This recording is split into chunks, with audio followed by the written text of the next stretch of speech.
আমাদের মধ্যে এজ ডিফারেন্সটা যাই হোক না কেন, আমি জিনিসটা যতটা ফেস করেছি সেও সেমই ফেস করেছে, এমন না যে সে বরং আরো বেশি ফেস করেছে। আপু গতকালকে দেখেছি যে আপনি সেলুন উদ্বোধন শেষে মামুনের বাইকে চড়ে আপনি একসাথে গেছেন, এই বিষয়টা কি রকম?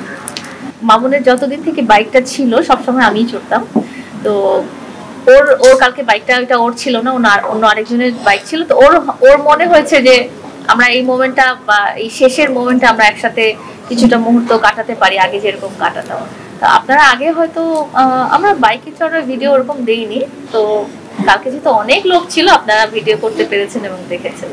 আপু এটাও সত্য যে আপনি শারীরিকভাবে আহত হয়েছেন, এবং আমরা দেখেছি, আমি এই কথাটা কারণে বলছি, এবং সেটা আপনি ফেসবুকে লিখেছেন। আবার এখন বলছে সম্পর্ক শেষ হয়ে গেছে, আবার একই সঙ্গে সেলুন উদ্বোধন করছেন ও বাইকে ঘুরছেন।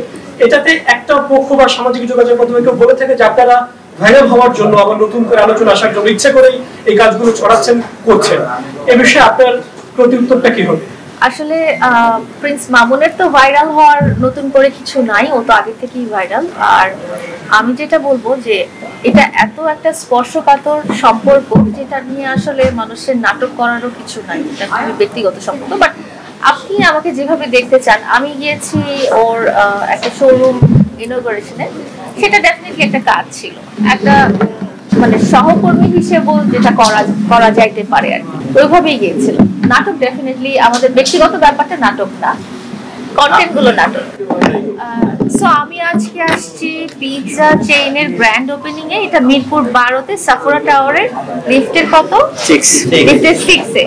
সো আমার মতো যারা পিৎজা খেতে পছন্দ করেন এবং নতুন নতুন রেস্টুরেন্ট এক্সপ্লোর করতে পছন্দ করেন, আর স্পেশালি ফাস্ট ফুড তো আমার খুব পছন্দ, এর মধ্যে pizza is one of them. তো এখানে এটা একটা নতুন ব্র্যান্ড এন্ড নতুন শপ হচ্ছে আজকে, যেটা ব্র্যান্ড ওপেনিং এ আমি আসছি, এবং আমি খুবই আশাবাদী যে এটা সবার মাঝখানে অনেক পপুলারিটি পাবে। এবং আমার যারা ফ্যান ফলোয়ার আছেন তাদের সবাইকে বলবো যে এখানকার এনভায়রনমেন্টটা খুবই সুন্দর, আর ফুড তো কি আর বলবো, টেস্টে 100-এ 100। সো আপনারা কিন্তু সবাই চলে আসবেন পিৎজা চেইনে, এটা মিরপুর 12-তে সাফোরা টাওয়ারের লিফটে 6-এ। সো ওদের অনেক রকম অফার আছে এন্ড অনেক ভ্যারাইটিস পিৎজা আছে, আপনারা কিন্তু ট্রাই করতে ভুলবেন না। আপু আপনি আপনারা কোনো কাজ করে যেটা সোশ্যাল মিডিয়াতে আপলোড দেন এবং সবাই আপনাদের সম্পর্ক নিয়ে জানতে চায়, মামুনের সাথে আপনার সম্পর্কটা কি, যদি আমাদের এই অনেক মিডিয়া আছে একটু ক্লিয়ার করতেন। এই যতটুকু ক্লিয়ার করা হয়েছে অতটুকুই মামুনের সাথে আমার সম্পর্ক। তারপরে আরেকটু বেশি দূর যদি জানতে চান, আমি আরেকটু টাইম নিব, এটা আসলে কিছু পারিপার্শ্বিকতার কারণে এখন আমি ডিক্লেয়ার করতে পারছি না, বাট আপনারা মানে জানতে পারবেন অবশ্যই। অনেক দিন ধরে আপনি কথা বলতেছেন যে আমি পরে জানাবো একসাথে বসে জানাবো, এই ব্যাপারটা নিয়ে কিন্তু এই যে বললাম এটা একটা খুব সেনসিটিভ ইস্যু আমাদের রিলেশনের মধ্যে, বিকজ এটার মধ্যে একটা গ্রেটার ফ্যামিলি রিলেটেড, একটা সোসাইটি রিলেটেড। সো এই জন্য এই মুহূর্তে আমি একদম ডাইরেক্টলি ওভাবে বলতে পারছি না। গতকালকে সেলুন উদ্বোধন করলেন, অনেকেই বলছে যে আপনার টাকা দিয়ে নাকি মামুন সেলুন দিয়েছে, আসলে এই ব্যাপারটা অনেকেই বলাবলি করতেছে, আসলে কি ঘটনা সত্যি কিনা? না, আমার টাকা দিয়ে ও সেলুন করেনি, ওখানে ওকে স্পন্সর করেছে বা ফিনান্সিয়ালি ইনভেস্টর হিসেবে একজন ভদ্রলোক আছেন, ওই ভদ্রলোকের ফিনান্সিয়াল ইনভেস্টে এটা। বাংলাদেশের প্রেক্ষাপটে সম্পর্ক অসম্ভব বলি, ভীষণ মানে চ্যালেঞ্জ।